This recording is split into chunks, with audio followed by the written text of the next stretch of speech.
Hello friends, good evening.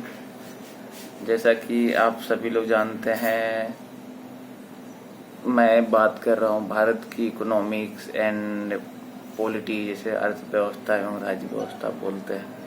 तो हमारी जो संविधान है वो में बहुत सारे अधिकार दिए, जो मूल अधिकार होते हैं। जैसे हमारा निजता का अधिकार होता है, समता का अधिकार होता है, स्वतंत्रता का अधिकार होता है, शोषण के विरुद्ध अधिकार होता है, धर्म की स्वतंत्रता का अधिकार होता है, संस्कृति एवं शिक्षा संबंधी अधिकार होता है, संवैधानिक उपचारों का अधिकार होता है। इसके लिए बहुत सारे अनुच्छेद बने हुए हैं हमारे पास। जैसे समता का अधिकार के लिए है हमारे पास अनुच्छेद 14 to 18, मतलब अनुच्छेद 14 से 18। संवैधानिक उपचारों का जो हमारा अधिकार है उसके लिए हमारा अनुच्छेद 32 है।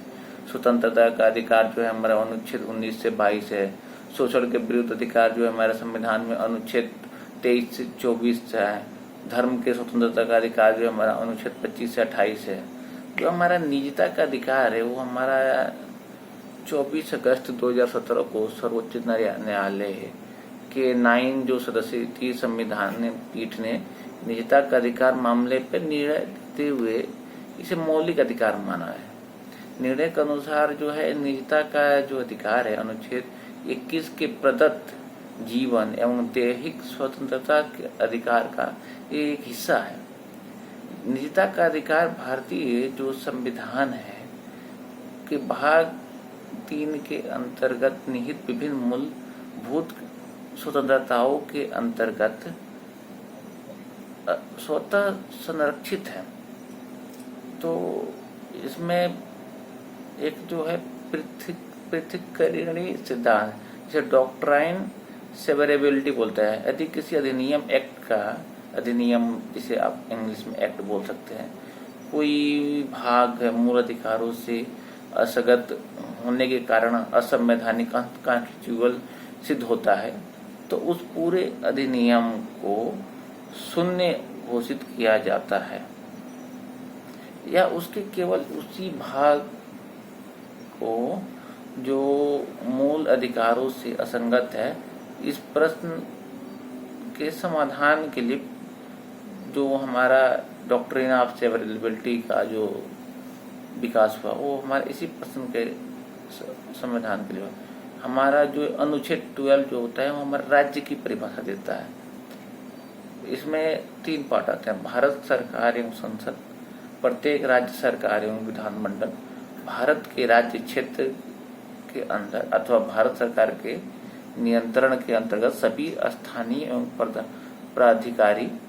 इसमें आपका उच्च न्यायालय के अनुसार ऐसी निजी इकाई अथवा एजेंसी को भी राज्य की परिभाषा के अंतर्गत शामिल किया जाएगा जो राज्य की संस्था के रूप में कार्य कर रही है। ऊपर से एक होता है ग्रहण या आच्छादन का सिद्धांत, जो ये अनुच्छेद 13 के भाग 1 में उल्लिखित है। संविधान लागू होने से पहले जो है प्री कॉन्स्टिट्यूशन लॉ में से ही एक है। इस संबंध तो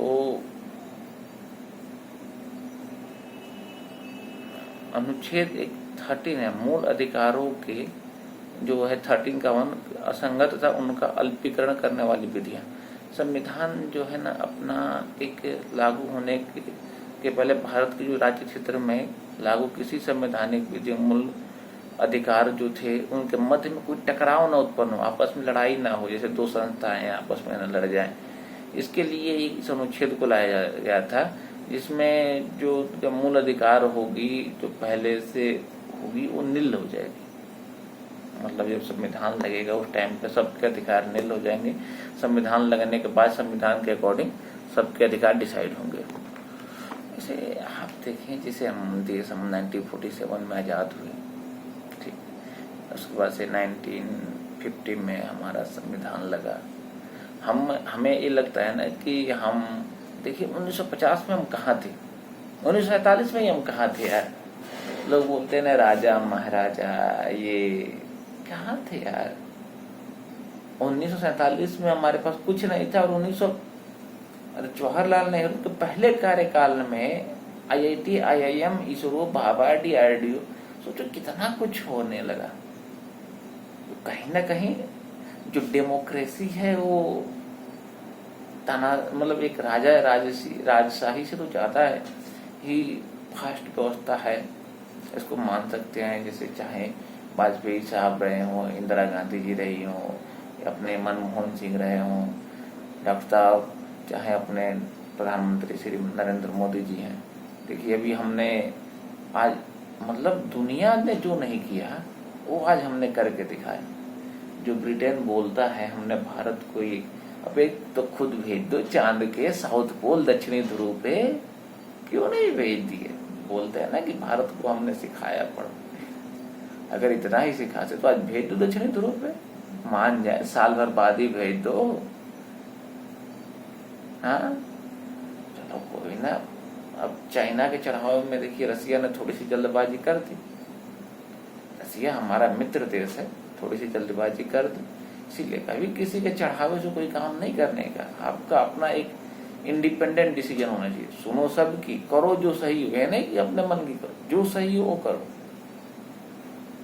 तो आज हमारा बहुत खुशी का पल है हमारे देश के लिए कि हमने चंद्रमा के दक्षिणी ध्रुव पे उतरने वाले हम दुनिया के पहले देश बने, और वो भी इतने में कि एक मूवी से भी कम कास्ट में हम पहुंच गए। ये सोचो 610 करोड़ रुपए में हम चंद्रमा के दक्षिणी ध्रुव पे पहुंच गए, जहां तक कोई न पहुंचे। हम पिछली बार का भी 600 करोड़ मान लें, मतलब 1200 करोड़ रुपए। एक हॉलीवुड की मूवी चली जाती है 1500, 1600, 2000 करोड़ उनकी मतलब बनाने की जो कॉस्टिंग आ जाती है, प्रोडक्शन कॉस्ट।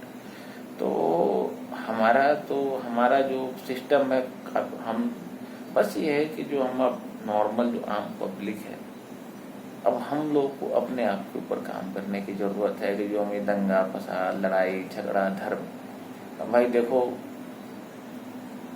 जो जहाँ है, अब ऐसा तो है नहीं कि भारत के जो हिंदू हैं वो कहीं और जाएंगे, या भारत के मुसलमान हैं जो कहीं और जाएंगे, या कहीं और के बाद भारत में बस जाएंगे, या कोई और कब्जा कर ले।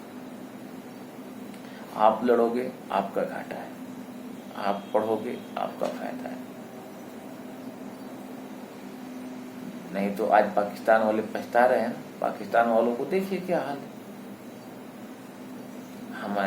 मैं हिंदू हूँ, मेरे घर वाले कभी मेरे को फोर्स नहीं किया कि बेटा तू मंदिर जा, पूजा कर, तू संस्कृत पढ़। पर ये है कि ऊपर से पूजा पाठ का जो सबसे बड़ा कार्य होता है ब्राह्मणों का होता है। मैं ब्राह्मण परिवार से भी आता हूँ। धर्म जाति पूजा करना चाहिए, पूजा में भगवान की आस्था करता हूँ, पूजा करता हूँ, और सब करते हैं, ऐसा नहीं है कि नहीं करते हैं। भगवान को जितना होता है, मैं भगवान के लिए एक कदम पीछे नहीं हटता। पर क्या है कि अब इसका मतलब ये नहीं है ना कि दिन में 5 बार जाए मंदिर में पूजा करने। तो कौन सी सरकारी नौकरी में से भी अगर आप दिन में 5 बार जाएंगे पूजा करने ना, तो अगले दिन से निकाल देगी। और प्राइवेट जॉब में बताऊँ आपको, सुबह 6 बजे कभी कभी पहुंचनी पड़ती है।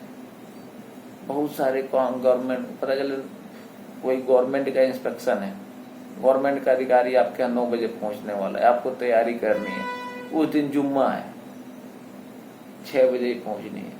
अब आप देखोगे 5 बार नमाज पढ़ो। भाई साहब मैं बता दूं आप लोग बोलते हैं हिंदुस्तान के मुसलमान, यार हमारे पास गल्फ कंट्री की इंस्पेक्शन थी, बंदा हमारे साथ 7 दिन रहा,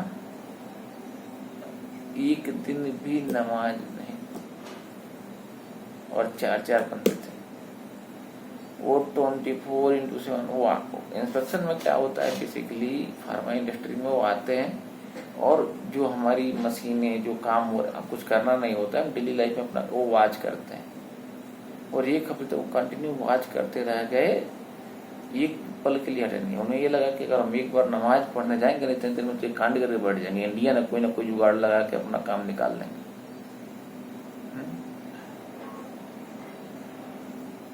तो बहुत रात हो गई है, ठीक है दोस्तों, गुड नाइट।